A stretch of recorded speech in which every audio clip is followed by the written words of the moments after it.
नमस्कार दोस्तों, स्वागत है आपका मेरे चैनल कॉमिक्स लाइफ में। शुरू करते हैं मनोज कॉमिक्स की एक और मज़ेदार कॉमिक्स, अंधे कुएं का राक्षस। अंधे कुएं का राक्षस, लेखक विजय कुमार वत्स, कला दिग्दर्शक प्रताप मुलिक, चित्रांकन चंदू, प्रफुल्ल गाडे, श्री नुजी। कामाक्षीपुर के राजा जयदेव में यूं तो सभी गुण थे, पर एक दुर्गुण भी था। वह यह कि वह जिद्दी बहुत थे। बात सही हो या गलत, बस जिद पर अड़ जाते थे और अपनी गलत बात भी सही करवा कर रहते थे। एक दिन रात्रि के द्वितीय पहर में जब वह अपनी महारानी ऐश्वर्य लक्ष्मी के साथ रंग महल में थे, तो कहीं से गीदड़ के बोलने की आवाज़ सुनाई थी। अरे, यह रात्रि में शेर कहाँ गरज रहा है? महाराज, आप भ्रम में हैं, यह शेर नहीं, गीदड़ की आवाज़ है।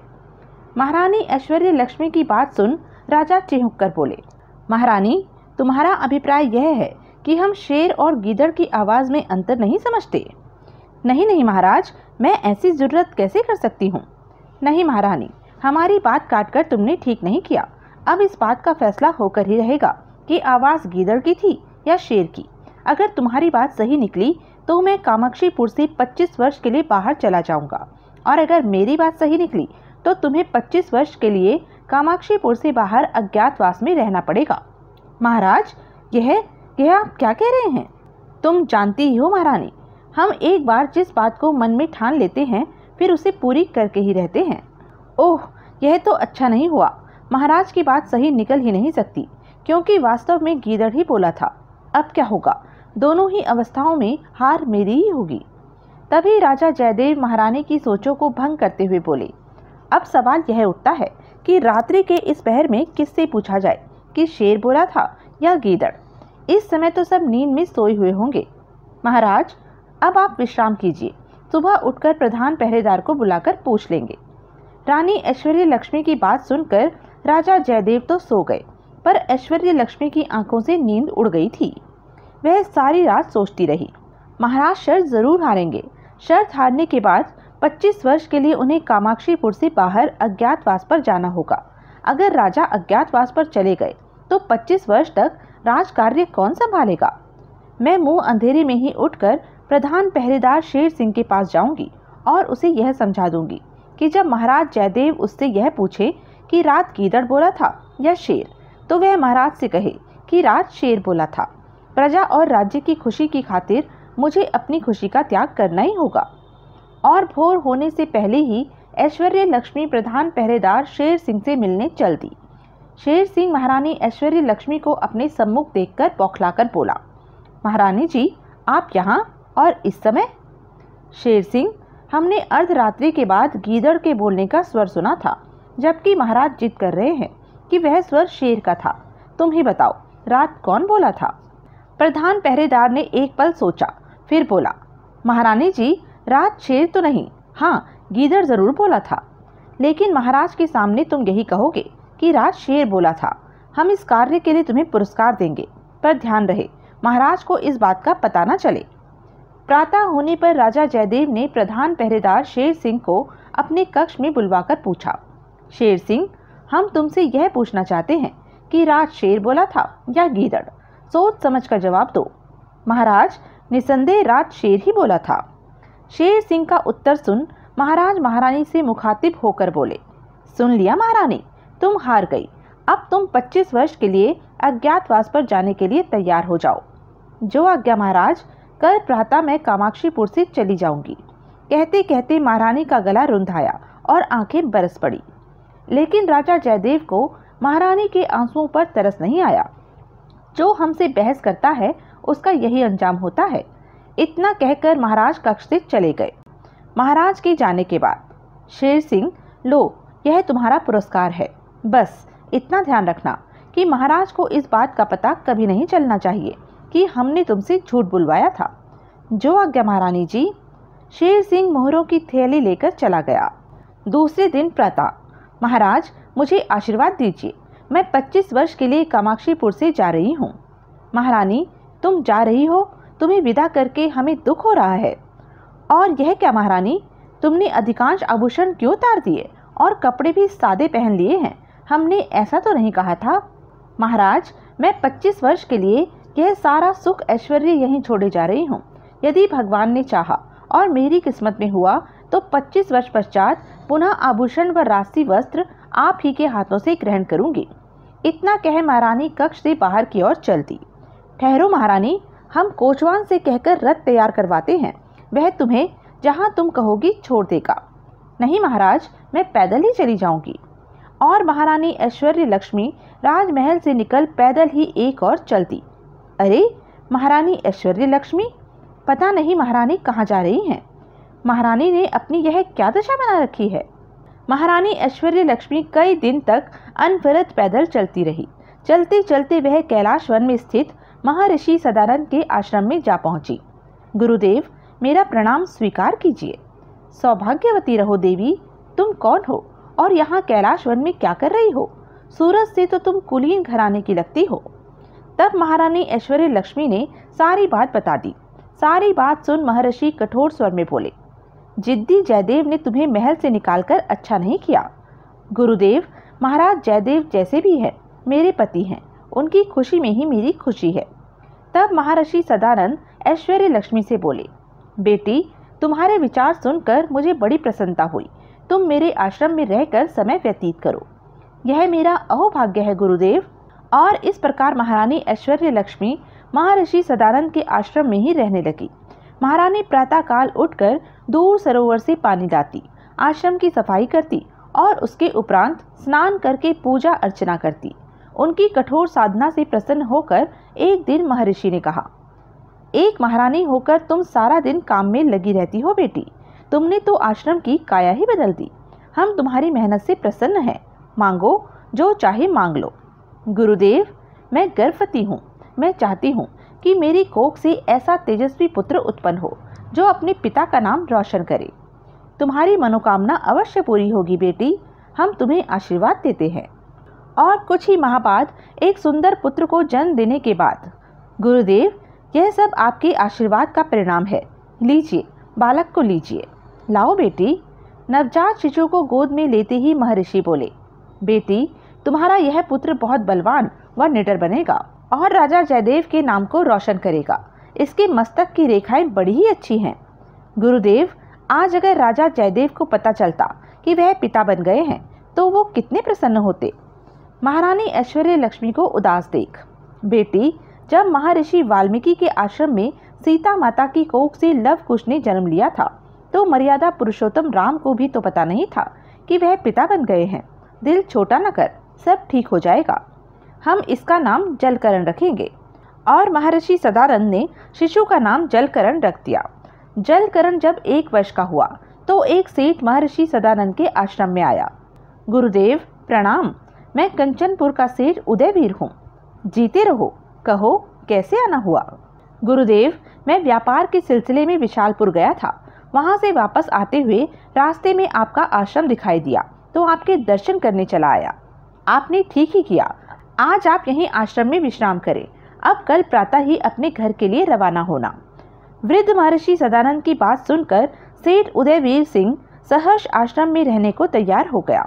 रात्रि को भोजन करने के पश्चात सेठ उदयवीर सिंह एक कुटिया में सो गया। और प्रातः होने पर, गुरुदेव, मैं जब से आया हूँ इस स्त्री को सारा कार्य करते देख रहा हूँ। कौन है यह? बेटा, यह किस्मत की मारी है। रानी होकर भी इसे कुटिया में रहना पड़ रहा है। फिर महर्षि सदानंद ने महारानी ऐश्वर्य लक्ष्मी की दुख भरी कहानी सेठ उदयवीर को बता दी।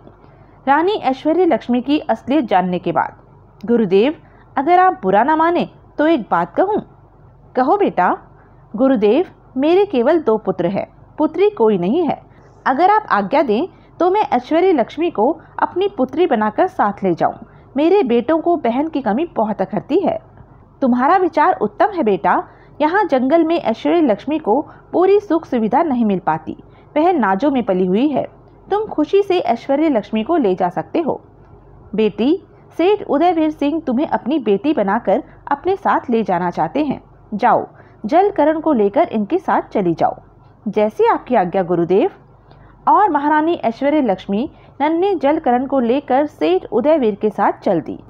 घर पहुंच सेठ उदयवीर अपनी पत्नी से बोला, लो सेठानी, तुम्हारे लिए एक बेटी ले आया हूँ और यह तुम्हारा देवता जलकरण है। आओ बेटी, आओ। तभी सेठ उदयवीर के दोनों पुत्र विजयवीर व अजयवीर भी वहां आ गए। पिताजी, ये कौन है और यह नन्हा बच्चा कौन है? बेटे, यह तुम्हारी बड़ी बहन ऐश्वर्य लक्ष्मी है। अब हर वर्ष रक्षाबंधन पर तुम्हारी कलाई सूनी नहीं रहा करेगी।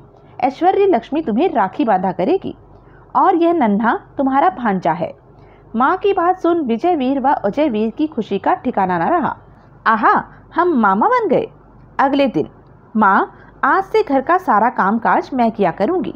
बेटी के रहते माँ काम करे, यह अच्छा नहीं लगता।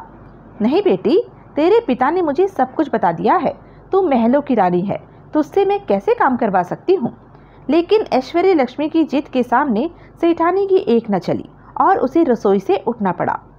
और इस प्रकार ऐश्वर्य लक्ष्मी ने घर के सभी सदस्यों का दिल जीत लिया। विजयवीर व अजयवीर ऐश्वर्य लक्ष्मी को सगे भाइयों जैसा प्यार करते व जलकरण को अपना भांजा समझते। ऐश्वर्य लक्ष्मी घर का सारा कामकाज किया करती। इसी तरह दिन तेजी से बीतने लगे। धीरे धीरे 24 वर्ष गुजर गए। सेठ उदयवीर सिंह व सेठानी वृद्ध हो गए। एक दिन सेठ उदयवीर ने अपने बेटों को बुलाकर कहा, बेटा, अब मैं बूढ़ा हो गया हूँ। अब तक व्यापार में मैंने तुम दोनों का मार्गदर्शन किया, पर अब तुम दोनों को अलकापुरी नगरी के लिए जलपोत में सामान लादकर अकेले जाना है।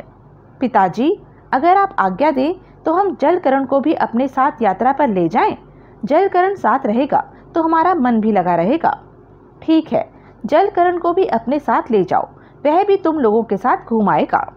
और दूसरे ही दिन विजयवीर व अजयवीर जलकरण को साथ ले जलपोत पर सामान लादकर अलकापुरी की ओर चल दिए। इधर विजयवीर और अजयवीर के जाते ही सेठ उदयवीर की तबीयत एकाएक ही बिगड़ गई। बेटी ऐश्वर्य लक्ष्मी, लगता है मेरा आखिरी समय आ गया है। पिताजी, यह आप क्या कह रहे हैं? मैं अभी वैद्य जी के पास जाकर औषधि लाती हूँ। नाथ, तभी सेठ उदयवीर की दोनों पुत्र वधुएं भी वहां आ गई। लेकिन सेठ जी ऐश्वर्य लक्ष्मी से कह रहे थे, नहीं बेटी, वैद्य जी को बुलाने की कोई ज़रूरत नहीं है। तुम मेरी बात ध्यान से सुनो।